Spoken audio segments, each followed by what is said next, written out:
Renouveler le droit de vote en prenant en compte le vote blanc. Derrière l'expression « reconnaître le vote blanc » se cachent différentes réalités. Le simple fait de distinguer blanc et nul, comme en France, est une première étape.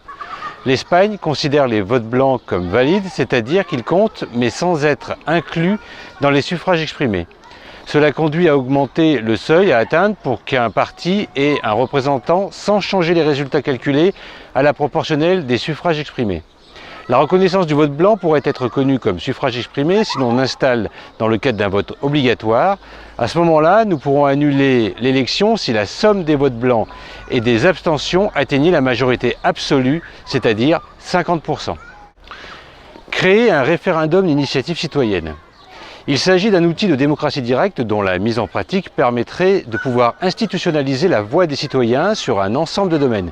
Il représenterait un moyen d'action alternatif et en même temps complémentaire à la démocratie représentative. Sous condition d'un nombre de signatures suffisant, un référendum serait tenu sur un sujet proposé en amont et ferait l'objet d'un débat national. Encadré par un organisme indépendant de contrôle où les gens pourraient faire une proposition de loi. Si cette proposition de loi obtient 1 million de signatures, alors elle devra être discutée, complétée, amendée par l'Assemblée nationale avec l'obligation de la soumettre à un référendum de l'intégralité des Français. Pour renforcer la présence des salariés dans la gouvernance des entreprises. Faire participer les salariés à la gouvernance est parfois envisagé comme un élément de motivation et donc d'amélioration de la performance de l'entreprise. La présence d'administrateurs salariés dans les conseils d'administration entraînerait une motivation et une implication plus grande qui rejaillirait sur la performance de l'entreprise. Les syndicats, qui sont favorables à la présence d'administrateurs salariés dans les conseils d'administration, devront trouver des équilibres parfois subtils entre la défense de l'intérêt de l'entreprise et la défense des intérêts des salariés. On peut se demander s'il est possible qu'une même centrale syndicale puisse soutenir fermement deux logiques parfois profondément contradictoires.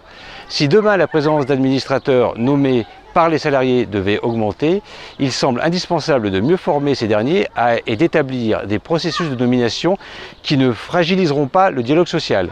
Car sans des compétences pointues et des processus de désignation clairs, la présence d'administrateurs nommés par les salariés pourrait s'avérer contre-productif pour les entreprises comme pour les salariés.